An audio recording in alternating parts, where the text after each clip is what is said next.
All right, so tonight we're here to talk about our child's first teacher. So a child's first teacher is their parent. So that's why it is so important to make sure that parents are aware of this.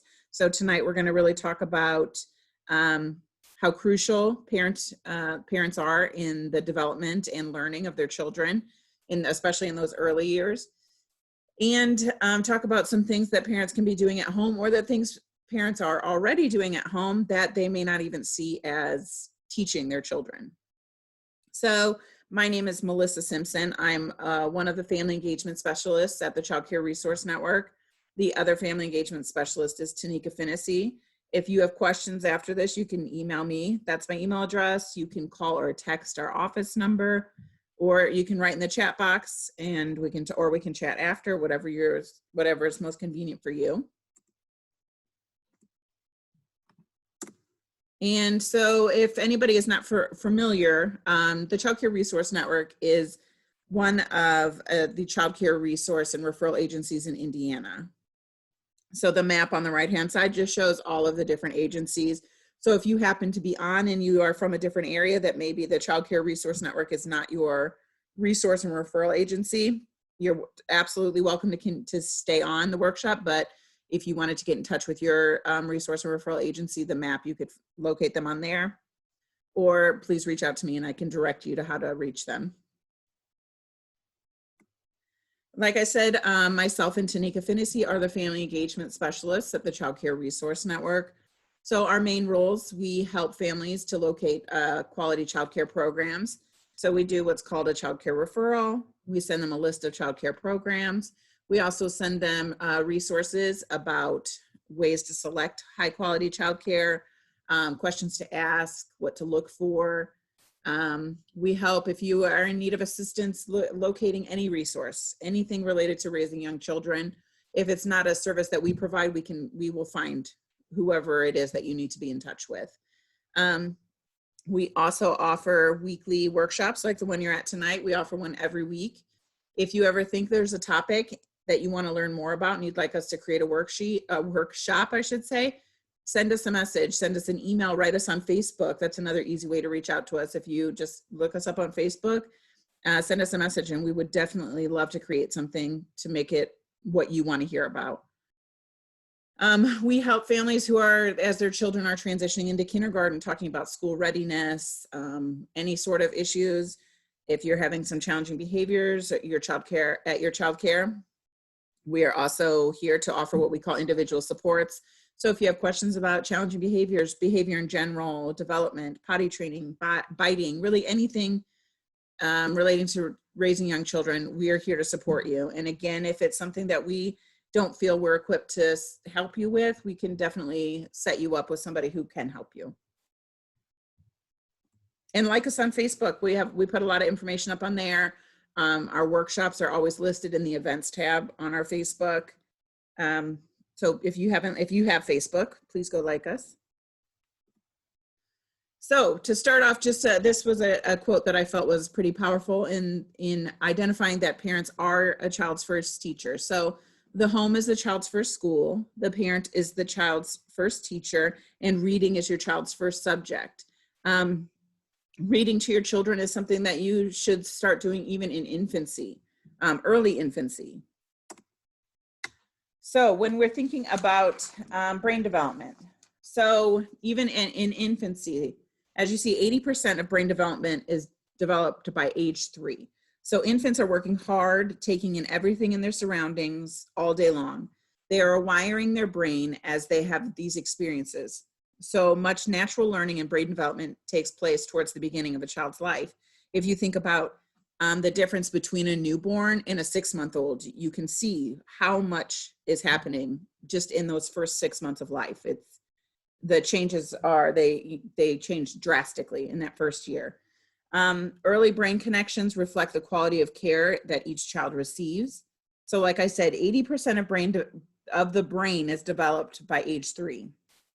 As infants and toddlers to continue to have these experiences and interactions in their world, they are wiring their brains. This helps them with overall healthy brain development.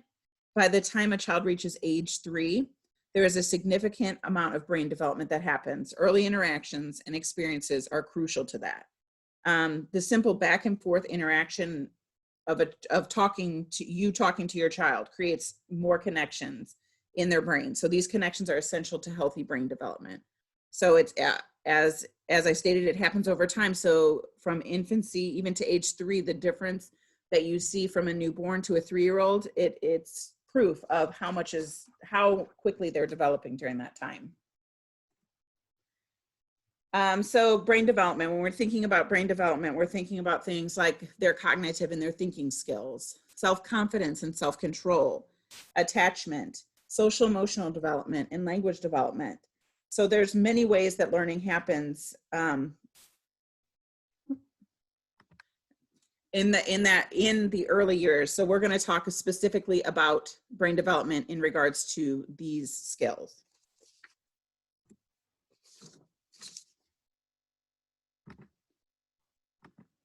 Okay. Wait, I think I might have skipped. Yes, I did. Sorry. My thing wasn't working and then I doubled. So specifically thinking about attachment. So the relationship bond that you have with your child is imperative for optimal development and for your child's well-being. So from early on, babies crave attention from their caregivers. Through their relationship with the caregiver, infants learn trust and security. Children depend on you. Being there to see them through their strong emotions and reactions help to nurture the bond that you and your child have and teaches them new skills and increases that brain development and those neural connections. And in order for children to be at a place where learning can occur, this attachment is so important, where they know they're safe and their needs are going to be met, because those are prerequisites to learning, is knowing that they are safe and cared for and those basic needs are being met. When young children have pleasant early interactions with their caregivers, they're able to build that trust and confidence.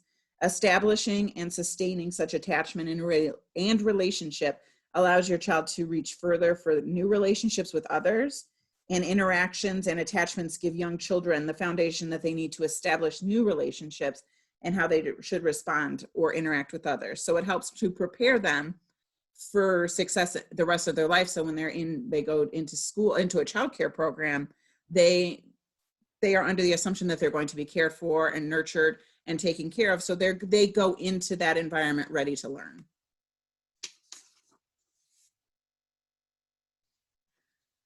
So what do you think are some ways that you connect with your child to nurture healthy relationships and attachments? So what are some things that you do at home with your children? Or I know that there's a couple childcare providers on here. What do you do with the children in your care to create that attachment with them? If you want to write it in the chat box, I will open up the chat so that we can.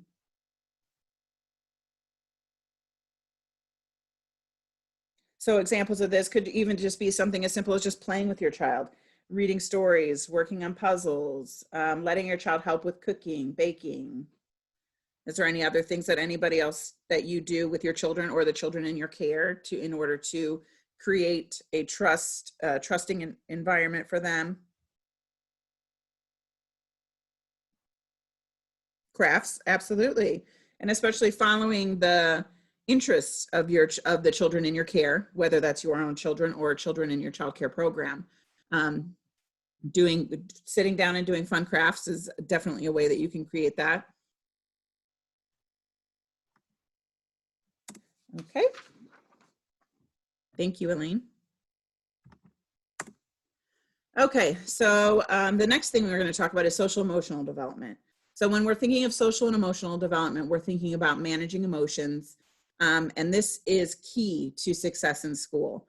If I do a workshop, and I previously did it for childcare programs, and then I adapted it to be more directed at families, but I always talk about in both of those is that I had, at the one that I offered to childcare programs, we had an assistant principal who's local to Lafayette.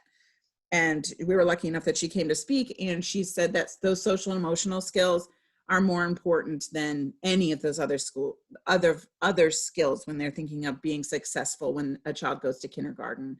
So this is so important, and this is something you're working on at home, is creating those so that they can manage their emotions.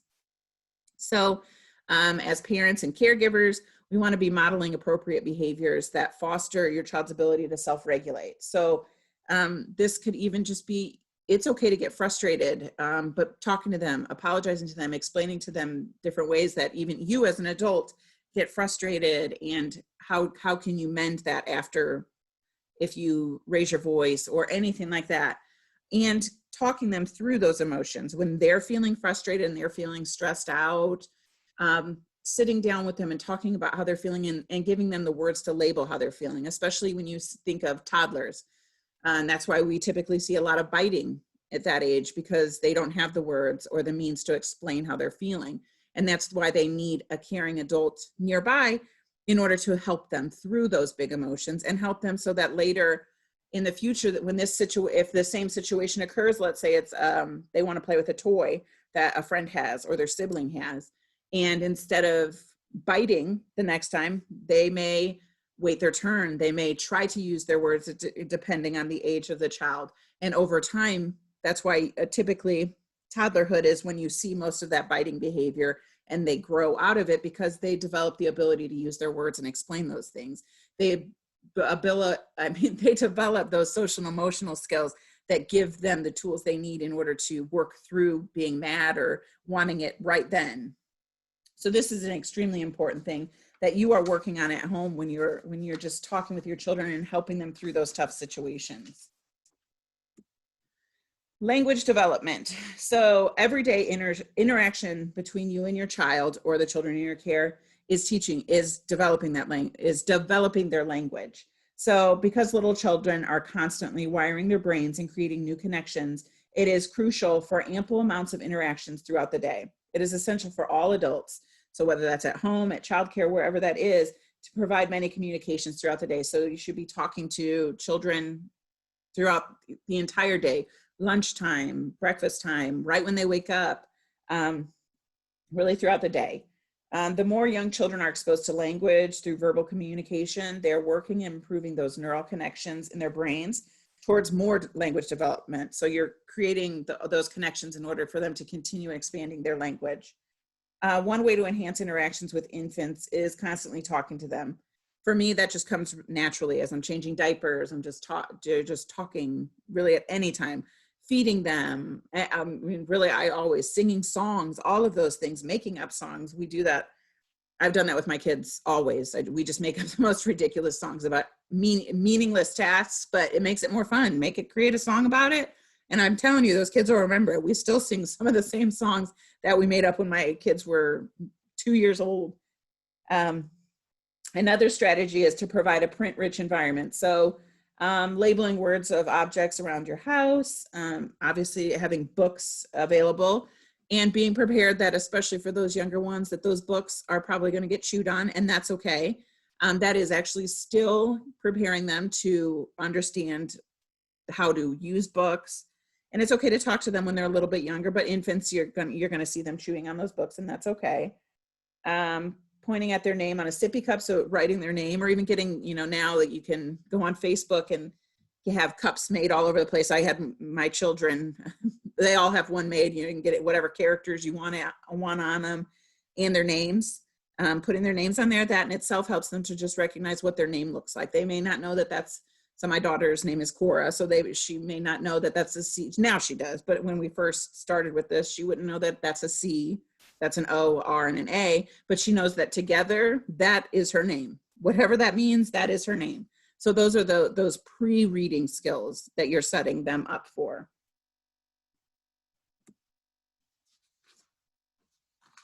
And, I forgot to say the last part, reading and telling stories. So, reading stories at bedtime is typically a time where most people read stories, but reading stories throughout the day. If your children, I remember my oldest, he just would read books all day long. I mean, anytime we were inside and not playing outside, he was bringing me book after book after book to read.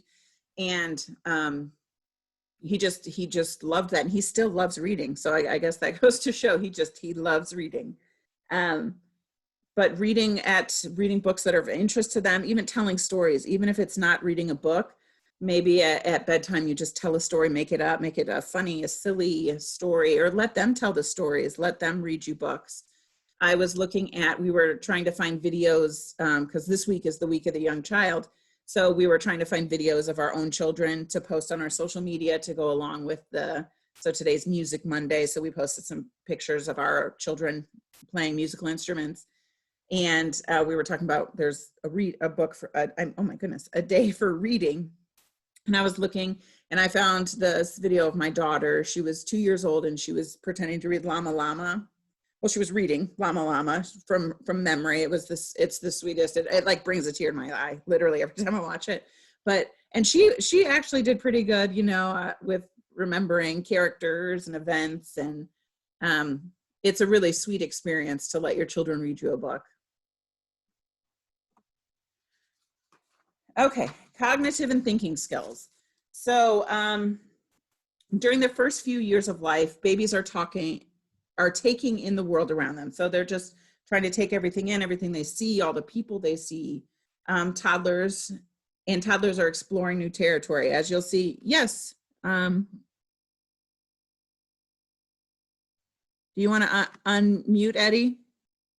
It says that you raised your hand. Do you have a question?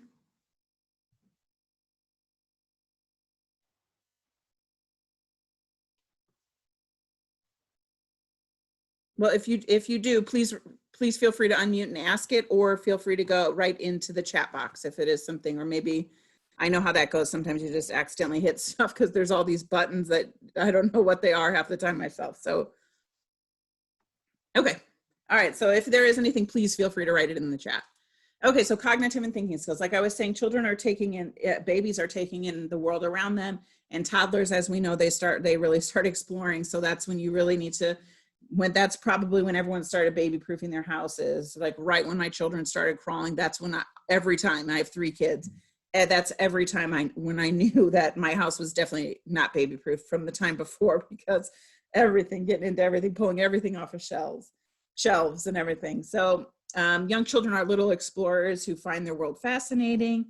They use all of their senses as they explore. So they become problem solvers, ensuring the situation is safe.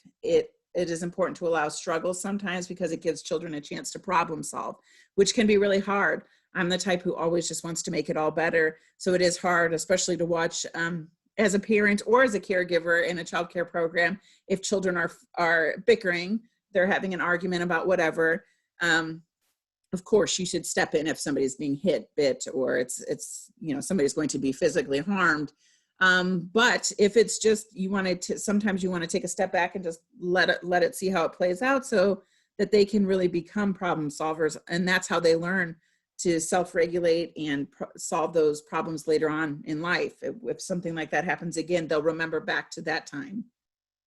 And if you need to step in, offering them the tools to help them talk through it, not just you telling them exactly what they should do or say, and maybe asking some questions to get them thinking so that they are still problem solving.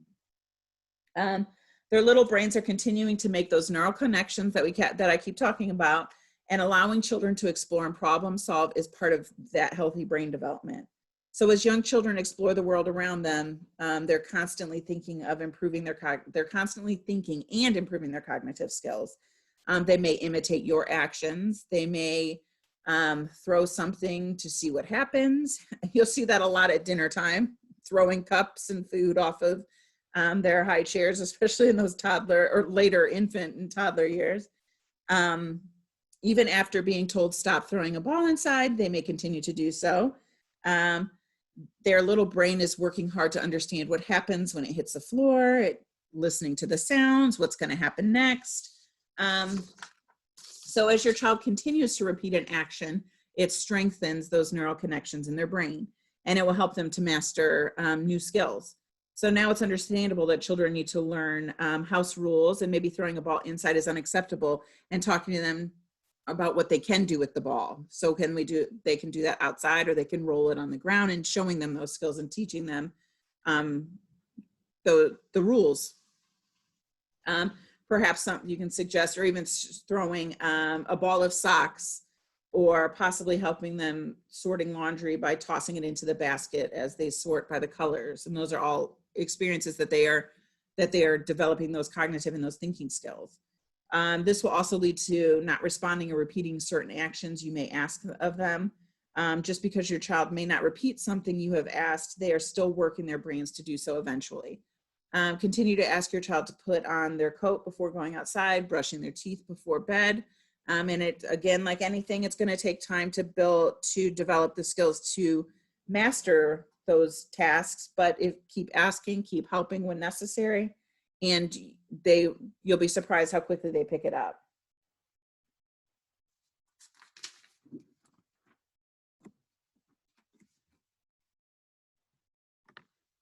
Okay, so self-confidence and self-control.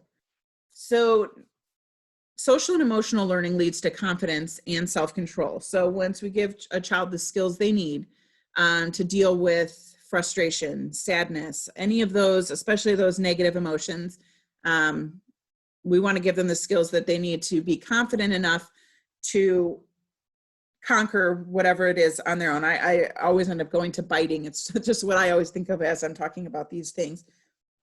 Excuse me. So when we give them the skills they need in order to tell somebody how they're feeling or ask for a toy or wait their turn, we're giving them those skills to then use self-control when they're feeling frustrated or hitting. So for me, my boys, I have an 11-year-old and an 8-year-old who they just love each other or they hate each other. It's one extreme or the other. They're punching each other.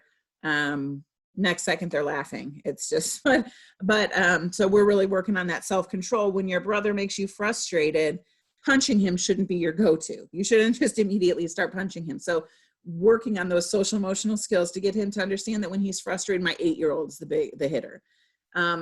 Talking to him about what he can do when he's feeling frustrated. We've worked on some breathing techniques and all sorts of things so that before he reacts, he gets himself calmed down a little bit so that he can use a little self-control when talking to his brother. And we're really working on, it's okay to be angry, but it's not okay to hit your brother. Healthy interactions and experiences increase self-confidence and self-control. So when a child is repeatedly having good experiences, even when they're angry and they're saying that it turns out good in the end, they're able to work through it and everyone is happy. They feel happy after they're frustrated, sad, or whatever it was. That builds that self-confidence and their ability to utilize self-control. And this also prepares children for school. As you know, it's a big difference from when a child goes from any early learning environment, because typically in early learning environment, research tells us that children learn best through play.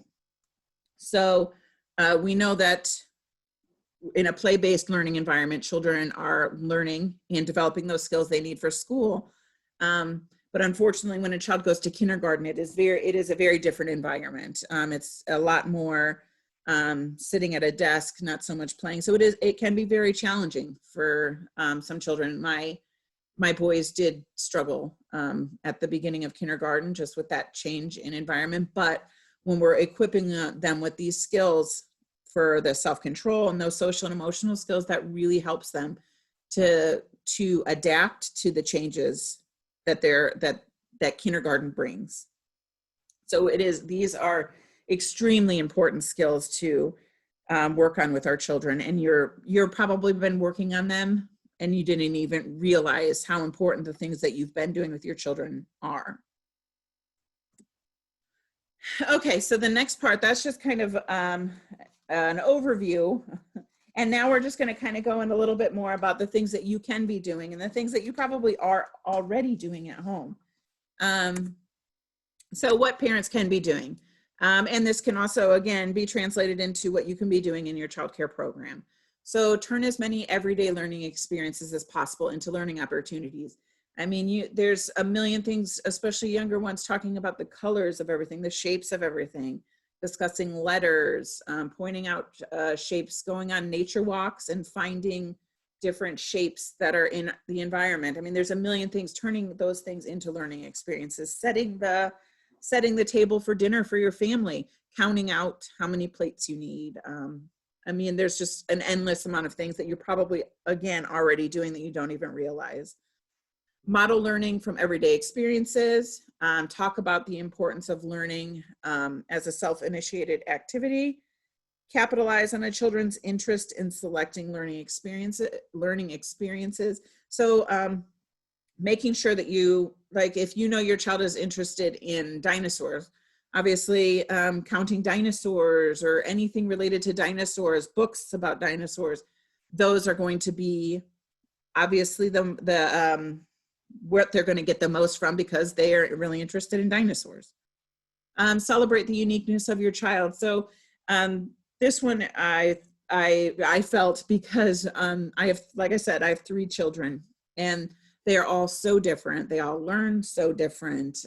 They all have extremely different interests, and really utilizing those, the uniqueness of each of them, and adapting the way that I approach them, the way that I ask them questions, or the way that I've helped them to develop these skills has been very different from one to another. So that can be tough at times, but is also something to celebrate. Ask and value your child's opinion. So asking them, as, of course, only when there is a choice and you can take their opinion into consideration. Sometimes that's not possible. But asking them and value their opinion about maybe what they want to eat for lunch, or what books they want to read. There's, I'm sure a lot of times you can give them a choice of things that they might want to do. Provide opportunities to select topics or books to read. Reading to your child daily, letting your child read to you, which I talked about a little bit earlier as well. You should be making sure that you're reading daily to your kids. It really does make a difference. Introduce new words as you read. So making sure that as you're reading books, if you come across a word that you are pretty sure that they've not heard of, they may surprise you, and you may ask them, which has happened to me numerous times, where I'm like, what do you think that means? And sometimes they answer it with, like, without skipping a beat. And I'm like, okay, well, I guess I was wrong. Recently, my son got a book from the library at his elementary school, and he brought it home, and literally my whole family, and I mean it, my husband and I included, learned like 4 new words. I'm like, I've never heard that in my life. I literally had to Google it. And then I was like, okay, like, so we all just learned 4 new words tonight. Okay. So, like, we're all learning. I'm still learning. Read labels and signs with your children. So signs out in public, labels on grocery items. I mean, just reading anything that you can. Even if you just have newspapers in their play area that they can look at or write on and play with. Provide children with opportunities to role play. This kind of goes along with me bringing up the newspaper. So having, like, dress up clothes with dramatic play is what we refer to it as. So having dress up clothes, newspapers, even having stuff that they can pretend they're at a grocery store, clipboards with paper on them that they can write on. These are all things that are leading to those pre-writing and preschool readiness skills. Okay, so learning happens in everyday moments that you share with your child. So when we think about the first year of your child's life, so your baby is learning about the sounds of the world and the rhythm of language as you talk to them. So you should be speaking to them often, repeating words over and over, pointing to things as you're talking to them, showing them things. If you have animals, talking about the dog, showing them the dog. Getting those little baby books. I love those little baby books. I have all the pictures, and I would always love from when my kids were old enough that they'd go through the books and they would just point at each little thing, and their tiny little voices would identify, you know, the ball, the orange, and all that. Oh, I just love that. Your baby is learning hand-eye coordination as you hold out a toy for them to reach, or as they're picking up a snack, especially when they're a little bit older, so more toddler age, and they're picking up, you're putting Cheerios on their plate for them to pick up. Those are pretty small for their little hands, so you're really working on their fine motor skills through putting those things out for the Cheerios just for them to grab to eat. Your baby is learning about language and conversation as you respond to their cues. So when you see a baby is happy and you smile with them or laugh with them or talk about being happy, when you see that they're sad and you come and you console them, they're really, that is a learning opportunity. It is helping their brain develop. Your baby is learning to enjoy books when you read picture books to them. Now on to toddlers. So again, everyday moments are rich bonding and learning opportunities. So your toddler is learning about music and movement as you play music and sing songs and dance together. And like I said before, this could even be songs that you're making up about fun things that you're doing, going to the zoo, animals you saw at the zoo. I mean, for me, music is a huge part. Like I just love listening to music. I love making up songs and singing songs with my kids. So you just making up songs could even go into this area, dancing together. They are learning pre-math skills when you count together as you walk up and down the stairs, or as you go on a walk and count all the red houses or red cars you see, or you count all the white houses you see on your walks. They are learning about measuring, pouring, mixing ingredients as you cook and bake together. So involving them in those tasks. I know my daughter, anytime she sees the measuring spoons come out, she's immediately up at that counter because she's determined she's putting all the ingredients in. And it really is a fun learning experience to see, even just to see like the science aspect of it, how all of mixing all of those things together creates a cake or creates a pie or a bread, whatever you're making. And then when we're looking more into the preschool years, so your child is developing imagination when you give them dress up clothes and household items to play make believe with. And they're also, through those things, developing other skills. So dress up clothes can also be something put out. So if you put flannel shirts out with button or anything that is button up, and they're working on those buttons, that is working on those fine motor skills, which is preparing them for writing, for being able to write their name later down the road. Those are skills that people don't, necessarily think of when their children are playing dress up, how many skills they're developing just from that. Your child is developing attention skills and memory when you play, excuse me, when you play I Spy together. Your child is developing balance and coordination and really overall muscle strength when they play active games together. So running, jumping, hopscotch. I don't really know the rules of it, but my kids love to play gaga ball or any of those things that you can play outside with that utilizes your large muscles, I should say. And your child is developing pre-reading skills when they're pointing out familiar signs. So they know that when you pull up to the stop sign, they know that those letters mean stop, or at least at first that they recognize when it's red, the shape, and the letters that they may not even realize is an S, a T, an O, and a P, but they know that that means stop.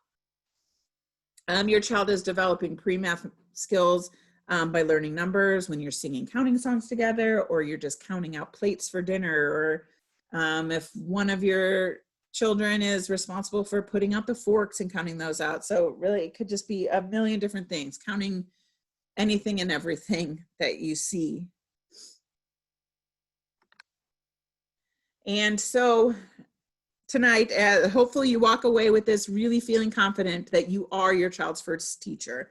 The children are learning so much from you from birth. They're growing and learning, and you're doing a million things with them that you probably didn't even think of as would make you their first teacher, but it does. And you are their first and most important teacher. Does anyone have any questions or concerns or anything you want me to go back and discuss in further? If you want, you can unmute, you can write it in the chat box. If there's nothing that you can think of that you want to discuss any further, or even if after this you think of something, I'm going to put my email in the chat box. So please feel free to reach out to me with any questions. And I want to thank you for coming. I'm so glad you guys all made it tonight. And again, if you think of any topics that you want to learn more about in the future, or even if you don't want it to be into a workshop, we can send you just resources about any topic that interests you. If there's no other questions, feel free to go ahead and log off, and hopefully we'll see you guys, everyone on here again soon at one of our upcoming workshops. Thank you.